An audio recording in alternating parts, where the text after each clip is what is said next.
Hello students, तो कैसे हैं आप लोग। चलिए आज हम लोग बात करेंगे वेक्टर के आगे। पिछले वीडियो में मैंने आप लोग को बताया था क्या, what is the difference between vector and scalar. आखिर हम लोग को वेक्टर की जरूरत क्यों पड़ी, स्केलर की जरूरत क्यों पड़ी, और एक और टर्म टेंसर फिजिकल क्वांटिटी की, ठीक है ना। तो अगर आपने पिछला वीडियो नहीं देखा है तो पहले उसको देख लीजिए, तब ये अच्छा लगेगा, नहीं तो कोई दिक्कत नहीं है, ठीक है ना।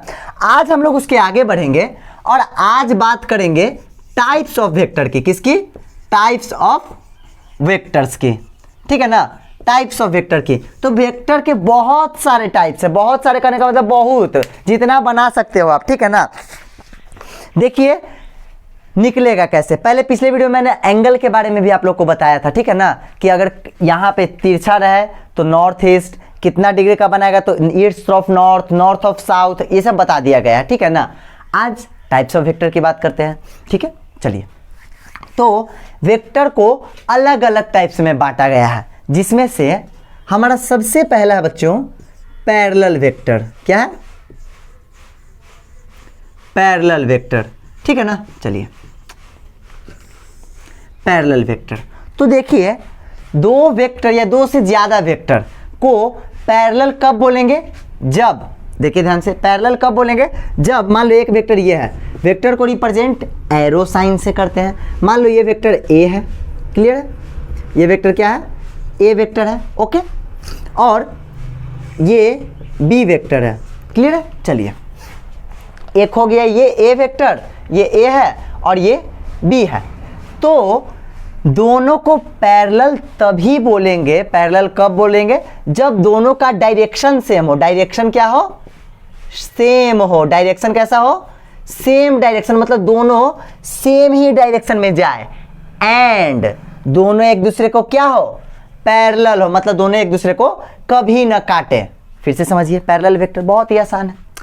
To vectors are said to be parallel if they are in the same direction, they are in the same direction, and दोनों एक दूसरे के पैरेलल हो। पैरेलल मतलब ट्रेन के पटरी, ठीक है ना, कभी मिलता है नहीं।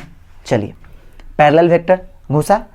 इसी के बाद जस्ट एक एंटी पैरेलल वेक्टर होता है बच्चों, एंटी पैरेलल। एंटी पैरेलल तो नाम से ही पता चल रहा है, एंटी पैरेलल यानी कि उल्टा, पैरेलल का उल्टा, यानी कि पैरेलल तो होगा लेकिन डायरेक्शन अलग अलग। इसमें डायरेक्शन सेम, बट इसमें अगर एक वेक्टर हम इस तरफ लेते हैं तो दूसरा वेक्टर हमको इस तरफ लेना पड़ेगा, और दोनों एक दूसरे के पैरेलल। समझ में आया? पैरेलल वेक्टर उसको बोलेंगे two vectors having same direction and parallel to each other, and parallel to each other are called parallel vector, clear है। And two vectors having direction difference but parallel to each other are called anti parallel vector, are called anti parallel vector, ठीक है।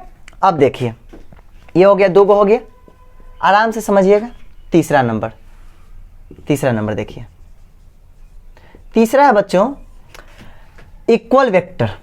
Equal vector नाम में सब कुछ छिपा हुआ है, ठीक है। देखिए इक्वल वेक्टर क्या होता है, अगर दो वेक्टर हो, ठीक है, एक इधर हो दूसरा भी इधर हो, मान लो ये ए वेक्टर ये बी वेक्टर, ठीक है। अगर इन दोनों का डायरेक्शन सेम हो, फर्स्ट कंडीशन क्या होना चाहिए, डायरेक्शन सेम हो, direction same, and second condition क्या होना चाहिए, मैग्नीट्यूड क्या होना चाहिए, दोनों का सेम रहना चाहिए। मैग्नीट्यूड क्या होना चाहिए दोनों का बच्चों, सेम, ठीक है। चलिए मैग्नीट्यूड सेम, अगर ये दोनों कंडीशन है तब हम क्या बोलेंगे, वेक्टर ए बराबर वेक्टर बी। समझ में आया? क्लियर है। पैरेलल उसको बोलेंगे डायरेक्शन सेम, एक दूसरे के पैरेलल। एंटी पैरेलल उसको बोलेंगे डायरेक्शन सेम, एक दूसरे के पैरेलल। इक्वल उसको बोलेंगे डायरेक्शन सेम और दोनों का मैग्नीट्यूड सेम होना चाहिए। समझ में आया? डायरेक्शन सेम और मैग्नीट्यूड सेम, समझ में आया ना। इसी के जस्ट बाद एक है निगेटिव ऑफ अ वेक्टर। क्या है? Negative of a vector. Note करते जाइएगा, ठीक है ना, हम कब मिटा देंगे हमको भी नहीं पता। चलिए निगेटिव ऑफ अ वेक्टर क्या होगा बच्चों, देखिए चौथा number, negative of a vector. नाम से ही पता चल रहा है, क्लियर है। चलिए निगेटिव मतलब एगो इधर जाए और दूसरा इधर जाए, मतलब ई जा रहा है ईर घाट, ई जा रहा है बीर घाट, ठीक है ना। तो अब क्या बोलेंगे, दोनों का magnitude same, direction opposite, means vector A is equal to vector B, but minus, minus क्यों लगा, माइनस लगा डायरेक्शन के लिए, या इसको हम ऐसे भी लिख सकते हैं बी बराबर माइनस ए, ठीक है। माइनस इसीलिए लगा क्योंकि ये जो माइनस है वो किसको डिटरमाइन कर रहा है, डायरेक्शन को, माइनस किसको डिटरमाइन कर रहा है, डायरेक्शन को, ठीक है ना। चलिए अब थोड़ा सा इसको नोट कीजिए जल्दी से। अगला है जीरो वेक्टर, क्या है, जीरो वेक्टर। अब देखिए जीरो की वेक्टर किसको बोलेंगे, देखिए ध्यान से, दो वेक्टर, फिर से सुनिएगा, दो वेक्टर अगर इक्वल हो, जैसे मान लो वेक्टर ए दे दिया हमको और वेक्टर बी दे दिया, क्लियर है, ए और बी दोनों बराबर है, ठीक है। अगर हम ए में से इस बी को माइनस कर दें तब कितना आएगा, ज़ीरो, मतलब ए माइनस बी यहाँ पर क्या हो जाएगा, ज़ीरो वेक्टर, क्लियर है। मतलब दो वेक्टर जिसका मैग्नीट्यूड क्या हो, लड्डू, जिसका मैग्नीट्यूड क्या हो, लड्डू, और चूंकि लड्डू मैग्नीट्यूड है मतलब जीरो मैग्नीट्यूड है, तो उसका डायरेक्शन को डिफाइन ही नहीं कर पाएंगे हम लोग। मतलब if two vectors, if vector have zero magnitude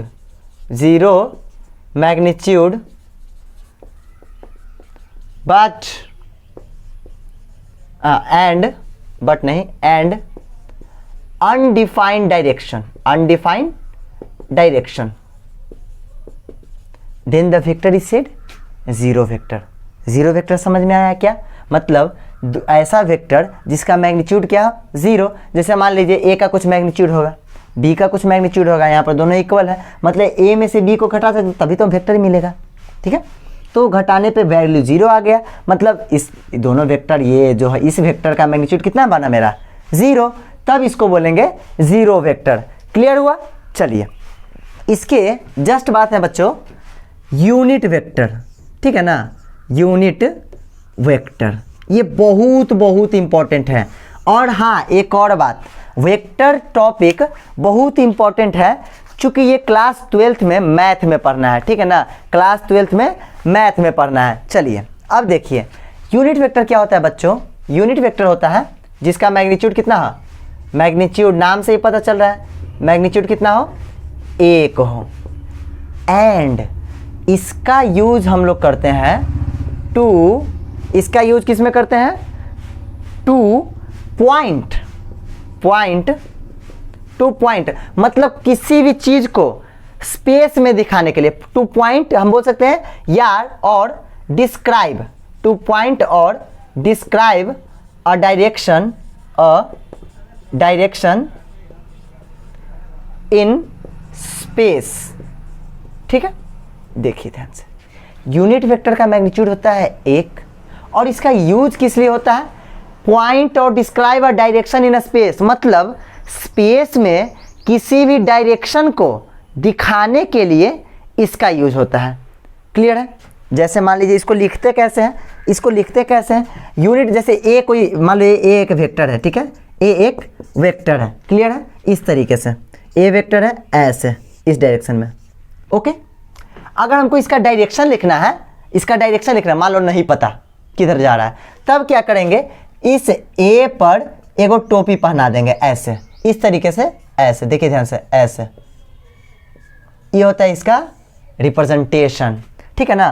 तो मान लो कोई वेक्टर इधर जा रहा है, ये बी वेक्टर है मान लो, इसका हमको डायरेक्शन नहीं पता, तब क्या करेंगे, बी लिख के उसके ऊपर एगो टोपी पहना देंगे छोटा सा, ये बताता है वेक्टर के डायरेक्शन को, ये बताता है किसको, वेक्टर के डायरेक्शन को, समझ में आया। चलिए अब देखिए यूनिट वेक्टर का एक फार्मूला होता है निकालने का, क्या, यूनिट वेक्टर बराबर होता है, देखिए ये सिंबल इज इक्वल टू, जो वेक्टर है उस वो ऊपर लिख देंगे, वेक्टर क्या है ऊपर लिख देंगे, बटा वेक्टर का मैग्नीट्यूड ले लिया जाता है, वेक्टर का मैग्नीट्यूड। ये फार्मूला बहुत इंपॉर्टेंट है, ठीक है ना, क्योंकि क्लास, तो हम बार बार बोल रहे हैं क्लास 12th में ये दोबारा पढ़ना है, ठीक है। अब देखिए यूनिट वेक्टर क्या होता है, जो वेक्टर है ऊपर और उसका मैग्नीट्यूड, यानी कि यहाँ से हम निकाल सकते हैं क्या, अगर वेक्टर हमसे पूछे तो उसके मैग्नीट्यूड में यूनिट वेक्टर से मल्टीप्लाई कर देंगे। क्लियर हुआ? यूनिट वेक्टर समझ में आया? यूनिट वेक्टर क्या होता है? जिसका मैग्नीट्यूड कितना हो बच्चों? 1 हो। साथ ही साथ ये इसका यूज किस लिए होता है? टू पॉइंट और describe a direction in space, मतलब स्पेस में किसी भी डायरेक्शन को पॉइंट दिखाने के लिए या डिस्क्राइब करने के लिए यूनिट वेक्टर का यूज होता है। क्लियर हुआ? अभी देखिए यूनिट वेक्टर को थोड़ा सा और आगे, इतना तक लिखिए जल्दी से, तब हम इसको मिटाते हैं। तब तक चलिए देखिए, इसको समझिए। ये तो जानते होंगे आप लोग, x इधर और इधर z। चलिए क्लियर है? ये दिखाई दे रहा है आपको? हाँ, हम लोग सब जानते हैं क्या, इसको y बोलते हैं, ये x होता है और ये z एक्सिस होता है। ठीक है, y axis, x axis, z axis, x y z। अब देखिए, मान लो आपसे पूछा जाए कि x डायरेक्शन में यूनिट वेक्टर कितना होगा, x डायरेक्शन में यूनिट वेक्टर, तो याद रखिएगा बच्चों, x डायरेक्शन में यूनिट वेक्टर को लिखते हैं हम लोग आई कैप। अभी बताएं, कैप लगाते हैं, फिर ये यूनिट वेक्टर को दिखाने के लिए किसका यूज? कैप का, ये रिप्रेजेंटेशन होता है। ठीक है ना? तो अगर x डायरेक्शन में है तो आई कैप, y डायरेक्शन में है तो j कैप, और z डायरेक्शन में है तो k कैप। क्लियर हुआ? आई जे के, इसका यूज हम लोग करेंगे वेक्टर का प्रोडक्ट जब आएगा, डॉट प्रोडक्ट और क्रॉस प्रोडक्ट में, तब इसका बहुत ही बढ़िया यूज है। ठीक है ना? तो ध्यान दीजिएगा, यूनिट वेक्टर x में आई कैप, y में j कैप और z में k कैप। क्लियर है? इतना क्लियर है? जल्दी से इसको नोट कीजिए तो एकदम फास्ट में। चलिए बच्चों, अब बढ़ते हैं आगे। ठीक है, तो अब हम लोग बात करेंगे किसकी? को प्लेनर वेक्टर की, को प्लेनर वेक्टर की। ठीक है ना? समझिए इसको। ठीक है, देखिए को प्लेनर, प्लेन का मतलब क्या होता है पहले ये समझिए। प्लेन का मतलब होता है जिसमें लंबाई और चौड़ाई दोनों हो। ठीक है ना? तो जब भी कोई वेक्टर किसी एक प्लेन में रहे, दो या दो से ज़्यादा वेक्टर एक ही प्लेन में रहता है तो उसको क्या बोलते हैं? Coplanar vector, coplanar vector. इसी के साथ आप एक और समझिए, coplanar vector and concurrent vector. Current बोलिए, कनक्यूरेंट बोलिए, आपकी मर्जी। Concurrent vector. ठीक है ना? इसको समझिए पहले, कनक्यूरेंट को। कनकरेंट का मतलब क्या होता है? एक जगह से फैलाना, एक जगह से फैलाना। जैसे मान लो एक पॉइंट है, एक वेक्टर इधर गया, एक वेक्टर इधर गया, एक वेक्टर इधर गया। ठीक है, तो ये मान लो A है, ये B है और ये C है। ठीक है, तो जब whenever two and more than two vectors having same initial point, मतलब दो या दो से ज्यादा वेक्टर जब एक ही पॉइंट से निकलेंगे ना, तब उसको बोल देंगे हम क्या? को कनकरेंट वेक्टर। क्या बोल देंगे? Concurrent vector. मतलब ऑरिजिनेट, ये जो वेक्टर है ये तीनों का originate from same point. Origin क्या है? ऑरिजिन सेम ऑरिजिन से ऑरिजिनेट होगा, तब उसको बोलेंगे कनकरेंट वेक्टर। और को प्लेनर का मतलब एक ही प्लेन में। जैसे देखिए, समझाते हैं आपको ऐसे। ठीक है, देखिए ये तीनों मार्कर है। ठीक है, अगर हम इसको ऐसे रखें, इस तरीके से, ऐसे ऐसे एंड ऐसे। ठीक है, देखिए ध्यान से, ये ऐसे हो गया, ये दोनों ऐसे हो गया, और एक नीचे से। ठीक है ना? तब देखिए, तो अगर बोर्ड को एक प्लेन माने, चूंकि इसमें लंबाई है चौड़ाई है, प्लेन उसको बोलते हैं जिसमें लेंथ और ब्रेथ हो, तब हम अगर इसको ऐसे रखें इस तरीके से, देखिए तो ये दोनों बोर्ड के प्लेन में आ जाएगा कि नहीं? एक लंबाई में एक और चौड़ाई में आ जाएगा। ठीक है, और ये भी आ जाएगा, मतलब ये तीनों इसमें आ जाएगा। क्लियर है? चलिए, लेकिन अगर हम इसी वेक्टर को ऐसे रख दे तो इस तरीके से, तो क्या इसको को प्लेनर वेक्टर बोलेंगे? नहीं। क्यों? क्योंकि ये प्लेन से बाहर है। ये वाला जो वेक्टर है, जैसे मान लो ना, ये मेरा हाथ एक प्लेन है। ठीक है, अब हम हाथ पे एक ऐसे रख दिए, ठीक है, और एक ऐसे रख दिए, तो क्या ये मेरे हाथ में आया ये वाला? नहीं ना। तो को प्लेनर वेक्टर उसको बोलते हैं जब दो या दो से ज़्यादा vector, whenever two or more than two vectors having lies in the same plane, lies in the same plane then this vector are said coplanar vector. इसमें इसका मतलब क्या होगा, सेम प्लेन, प्लेन क्या होना चाहिए, सेम, मतलब एक ही प्लेन में लाई करना चाहिए। जैसे देखिए ये दोनों, ये बोर्ड के एक ही प्लेन में लाई कर रहा है, क्लियर है, ये भी ले लेंगे, समझ में आया। Coplanar same plane, concurrent origin same, मतलब सेम ऑरिजिन से ऑरिजिनेट होगा सबका सब वेक्टर। चलिए इतना क्लियर हुआ। अब बढ़ेंगे आगे इसके। चलिए अब स्टार्ट होगा बहुत ही इंपॉर्टेंट टॉपिक, वो क्या है, addition of vector, addition of vectors. ठीक है, वेक्टर्स, वेक्टर का एडिशन कैसे होता है आप ये समझिए पहले, ठीक है ना। देखिए मान लो दो वेक्टर है, ये है ए, ये वेक्टर ए है और ये वेक्टर बी है, ठीक है, क्लियर हुआ। चलिए हमको क्या करना है बच्चों, हमको इन दोनों को ऐड करना है। देखिए ऐड करने का सबसे पहला कंडीशन क्या होता है, keep the tail of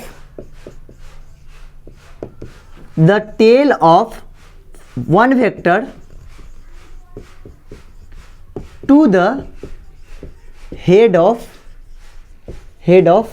other. मतलब दो वेक्टर है, क्या करना है, किसी एक का टेल दूसरे के हेड पे रखना है, क्लियर है ना, किसी एक का टेल दूसरे के हेड पे रखना है। जैसे मान लो अगर ये ए है, ये ए है, क्लियर, तो बी हम कहाँ रखेंगे, इसके हेड पे इसका टेल रखेंगे, मतलब इस तरीके से, कुछ इस तरीके से, ये आ गया बी, क्लियर हुआ। अगर एक वेक्टर इधर है तो दूसरे वेक्टर का जो टेल होगा, बताया जा चुका है कि इसको बोलते हैं टेल, और इधर जो आगे मुंडी है वो हेड होता है, ठीक है, मुंडी हेड पूंछ टेल, पूंछ टेल मुंडी हेड, जानते ही होंगे। चलिए ये ऐसे गया, इसका टेल इस पे रख दिए, तो दोनों के एडिशन के फलस्वरूप कुछ ना कुछ रिजल्ट निकलेगा। और जैसे मानो ना कोई इधर से खींच रहा है, कोई चीज़ है जिसको कोई मान लो चलो हवा लग गया, कोई इधर से खींच रहा है और कोई नीचे से खींच रहा है, कोई इधर से खींच रहा है, ठीक है ना, कोई नीचे से खींच रहा है, कोई इधर से खींच रहा है, तब किधर जाएगा, रिजल्टेंट इसका बीच में जाएगा, बीच में जाएगा ना, क्लियर हुआ।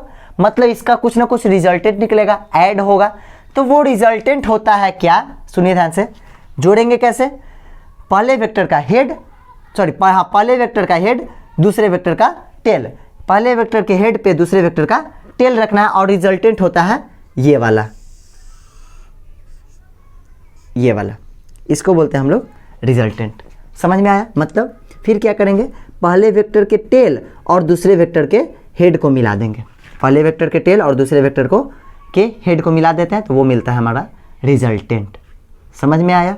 इस रिजल्टेंट को बोल दीजिए आर, जो कि क्या है, vector A plus vector B. समझ में आया। अब देखिए इतना हो गया। इस तरीके से हम लोग वेक्टर को ऐड करते हैं, एडिशन। समझ में आया। अभी इसका रूल है, कुछ फॉर्मूला, मतलब इसका मैग्नीट्यूड अगर पूछ दे तब क्या होगा। एक चीज़ याद रखिए, शिफ्टिंग ऑफ वेक्टर, मतलब हम इस किसी भी वेक्टर को पैरेलल शिफ्ट कर सकते हैं या अलोंग द लाइन शिफ्ट कर सकते हैं। जैसे आप यहाँ देखिए, एक ऐसे अगर ले लेते हैं, एक्स एक्सिस और वाई एक्सिस, ठीक है, ये एक्स एक्सिस, ये वाई एक्सिस। चलिए अगर मान लीजिए कोई वेक्टर यहाँ है, ए वेक्टर अभी यहाँ पर है, तो हम इसको यहाँ से यहाँ भी बना सकते हैं, ई वेक्टर को यहाँ भी बना सकते हैं, इसी वेक्टर को यहाँ भी बना सकते हैं, इसी वेक्टर को कहीं भी बना सकते हैं, इसी वेक्टर को। But what is the condition, parallel to this vector, इसके पैरेलल रहना चाहिए या अलोंग द लाइन, मतलब ये ऐसे है ना, तब इसको और उड़ा के ऊपर भी बना सकते हैं, पैरेलल और अलोंग द लाइन। तो पॉइंट नोट कीजिएगा, क्या पॉइंट, कि a vector can shift parallel or along the line, ठीक है। मतलब किसी भी वेक्टर को या तो पैरेलल शिफ्ट कर सकते हैं या उसी लाइन के अलोंग शिफ्ट कर सकते हैं। इतना क्लियर हुआ। चलिए अब आगे बढ़ेंगे इसके, जो कि बहुत इंपॉर्टेंट टॉपिक। चलिए अब बात करते हैं एंगल कैसे निकालेंगे वेक्टर के बीच में से। वेक्टर के बीच का एंगल कैसे फाइंड करते हैं, तो जैसे मान लीजिए एक वेक्टर क्या हुआ ना बच्चों, एक वेक्टर इधर गया, ठीक है, और दूसरा वेक्टर इधर गया, ऐसे इस डायरेक्शन में, तब मान लो ये वेक्टर ए है, ये वेक्टर बी है। अभी बताए हैं कि हेड को टेल से जोड़ते हैं, मतलब मान लो अगर ऐसे टर्म इनिशियल पॉइंट सेम हो जाए तब क्या करेंगे, ये जो एंगल होगा, मान लो ये थीटा है, ये इन दोनों के बीच का एंगल, या ऐसे रहे इधर और इधर, ये वेक्टर ए मान लो, ये बी मान लो, तब ये वाला एंगल हो जाएगा थीटा, मतलब दोनों वेक्टर के बीच का एंगल। बट अभी जो कंडीशन बताएं ये समझ में आया, मतलब दोनों का इनिशियल मतलब कॉमन पॉइंट एक जहाँ मिलेगा वहाँ जो एंगल बनेगा वो दोनों वेक्टर के बीच का एंगल, और इसमें अगर टर्मिनल पॉइंट मतलब लास्ट पॉइंट अगर मिलेगा जहाँ पे, वहाँ पे जो एंगल बनेगा वो भी हो जाएगा दोनों के बीच का एंगल। लेकिन अगर ऐसा रहे तो ये ऐसा मतलब ये ए है, ये बी है। अब देखो तो बच्चों यहाँ पर दोनों साथ साथ मिला, एंगल वहीं बनेगा जहाँ दोनों साथ मिले, मतलब या तो हेड पे एंगल बनेगा, या तो हेड पे एंगल बनेगा, या तो टेल पे एंगल बनता है। क्लियर है ना। अब देखिए यहाँ पर ई गया, यहाँ इसका हेड ई वाला का टेल, लेकिन यहाँ तो हेड टेल साथ में नहीं है, तब क्या करेंगे, इसको पैरेलल शिफ्ट करेंगे। अभी जस्ट बताए हैं वेक्टर कैन शिफ्ट पैरेलल, तो इसको पैरेलल शिफ्ट करेंगे तो यहाँ से उठ के ये कहाँ चला जाएगा, इस तरह आगे बढ़ जाएगा। ठीक है, यही वाला वेक्टर मतलब ये वेक्टर यहाँ चला आएगा, और ये जो एंगल होगा एक्सटर्नल एंगल उसको बोल देंगे थीटा। समझ में आया। मतलब अगर दो वेक्टर का हेड, एक का हेड दूसरे के टेल पे हो, तो दोनों के बाहर जो एंगल बनेगा ना एक्सटर्नल एंगल, उसको क्या बोलेंगे, angle between the vectors, angle between the vectors. जैसे मान लो अगर ऐसा रहे, ई जाए इधर और एक जाए इधर, ये बी है। ठीक है, तो क्या करेंगे, इसको पैरेलल शिफ्ट करेंगे इस तरीके से, इधर इधर इधर देखो ये, ठीक है ना, ये हो गया पैरेलल शिफ्टिंग। और यहाँ पर जो एंगल बनेगा थीटा मान लो, इसको बोल देंगे angle between A and B. समझ में आया, क्लियर हुआ ना। चलिए तो आज इतना ही रहने दो भाई, बहुत हो चुका है। टाइप्स ऑफ वेक्टर हम लोगों ने सीख लिया, साथ ही साथ एंगल फाइंड करना सीख लिया, यूनिट वेक्टर का कुछ टर्म्स आ गया, फॉर्मूले आ गए, तो इस पे कुछ क्वेश्चन तो बनते हैं ना क्वेश्चंस। चलिए अब आते हैं सवालों पर। चलिए ये हमारा सवाल है। सवाल क्या कह रहा, कह नहीं रहा, हम लोग पढ़ेंगे तब ना बोलेगा। अब Y moves 4 metre south, 4 metre गया साउथ में, and then 5 metre in direction 37 degree east of north. पंगा देखो, इधर ये ऐसे पहले बनेगा, ठीक है, पहले ये तो चेक कर लो, इधर नॉर्थ, इधर साउथ, ईस्ट, इधर वेस्ट। तो बच्चा पहले किधर गया, साउथ में, मतलब नीचे की ओर।